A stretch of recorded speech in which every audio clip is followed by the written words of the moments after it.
नमस्कार साथियों। बरब्रिक बचपन में एक वीर और तेजस्वी बालक थे। बरब्रिक ने भगवान श्री कृष्ण और अपनी मां मोरवी से युद्ध कला कौशल सीखकर निपुणता प्राप्त कर ली थी।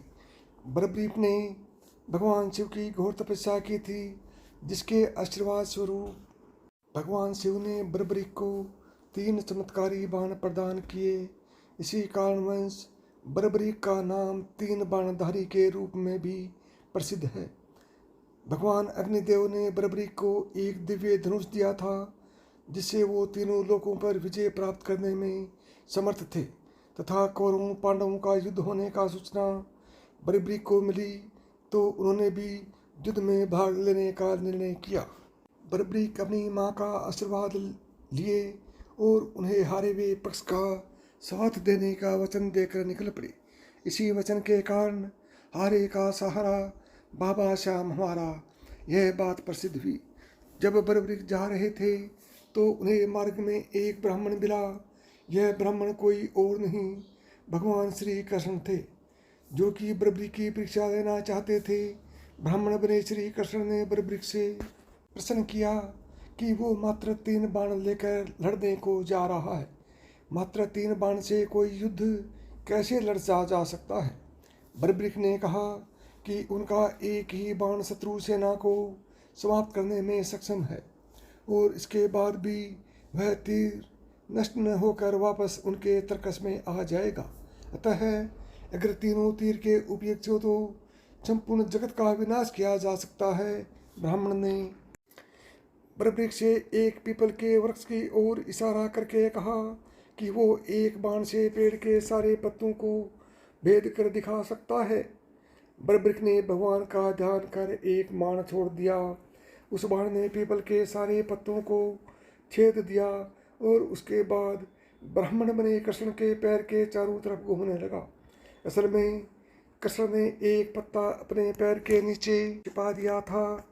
बरब्रिक समझ गए कि तीर उसी पत्ते को भेदने के लिए ब्राह्मण के पैर के चक्कर लगा रहा है।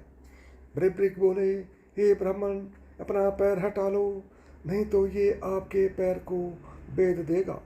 श्री कृष्ण बरब्रिक के पराक्रम से प्रसन्न हुए। उन्होंने पूछा कि बरब्रिक किसके पक्ष की तरफ से युद्ध करेंगे। बरब्रिक बोले कि उन्होंने लड़ने के लिए कोई पक्ष निर्धारित किया है, वो तो बस अपने वचन अनुसार हारे हुए पक्ष की ओर से लड़ेंगे। श्री कृष्ण ये सुनकर विचार मग्न हो गए, क्योंकि बरब्रिक के इस वचन के बारे में कौरव जानते थे। कौरव ने योजना बनाई थी कि युद्ध के पहले दिन वो कम सेना के साथ युद्ध करेंगे। इससे कौरव युद्ध में हारने लगेंगे, जिसके कारण बरब्रिक कौरवों की तरफ से लड़ने आ जाएंगे। अगर बरब्रिक कौरवों की तरफ से लड़ेंगे तो उनके चमत्कारी बाण पांडवों का नाश कर देंगे। कौरवों की योजना विफल करने के लिए ब्राह्मण बने कृष्ण ने बरब्रिक से एक दान देने का वचन मांगा। बरब्रिक ने दान देने का वचन दिया। अब ब्राह्मण ने बरब्रिक से कहा कि उसे दान में बरब्रिक का सिर चाहिए। इस अनोखे दान की मांग सुनकर बरब्रिक आश्चर्यचकित हुए और समझ गए कि यह ब्राह्मण कोई सामान्य व्यक्ति नहीं है। बरब्रिक ने प्रार्थना की वो दिए गए वचन अनुसार अपने शीश का दान अवश्य करेंगे, लेकिन अपने ब्राह्मण देव अपने वास्तविक रूप में प्रकट हों। भगवान कृष्ण अपने असली रूप में प्रकट हुए। बरब्रिक बोले कि हे देव, मैं अपना शीश देने के लिए वचनबद्ध हूँ, लेकिन मेरा युद्ध अपनी आंखों से देखने की इच्छा है। श्री कृष्ण ने बरब्रिक की वचनबद्धता से प्रसन्न होकर उसकी इच्छा पूरी करने का आशीर्वाद दिया। बरब्रिक ने अपना शीश काटकर कृष्ण को दे दिया। श्री कृष्ण ने बरब्रिक के सिर को 14 देवों के द्वारा अमृत से सींचकर युद्ध भूमि के पास एक पहाड़ी पर स्थित कर दिया, जहाँ से बरब्रिक युद्ध का दृश्य देख सकें। इसके पश्चात कृष्ण ने बरब्रिक के धड़ का शास्त्रोक्त विधि से अंतिम संस्कार कर दिया। महाभारत का महान युद्ध समाप्त हुआ और पांडव विजयी हुए। विजय के बाद पांडवों में यह बहस होने लगी कि इस विजय का श्रेय किस योद्धा को जाता है। श्री कृष्ण ने कहा, क्योंकि बर्बरिक इस युद्ध के साक्षी रहे हैं, अतः इस प्रश्न का उत्तर उन्हीं से जानना चाहिए। तब परमवीर बर्बरिक ने कहा कि इस युद्ध में की विजय का एक से एक मत श्री कृष्ण को जाता है, क्योंकि यह सब कुछ श्री कृष्ण की उत्कृष्ट युद्ध नीति के कारण ही संभव हुआ है। विजय के पीछे सब कुछ श्री कृष्ण की माया थी। बर्बरिक के इस सत्य वचन से देवताओं ने बर्बरिक पर पुष्पों की वर्षा की और उनके गुणगान करने लगे।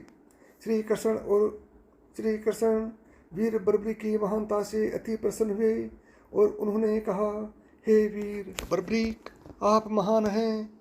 मेरे आशीर्वाद स्वरूप आज से आप मेरे नाम श्याम से प्रसिद्ध होगे। कलयुग में आप कृष्ण अपने अवतार रूप में पूजे जाएंगे और अपने भक्तों के मनोरथ पूर्ण करेंगे।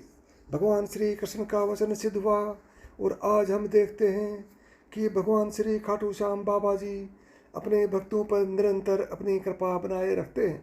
बाबा श्याम अपने वचन अनुसार हारे का सहारा बनते हैं, इसलिए जो सारी दुनिया से हारा सताया गया होता है, वो भी अगर सच्चे मन से बाबा श्याम के नामों का सच्चे मन से नाम ले और स्मरण करे तो उसका कल्याण अवश्य ही होता है।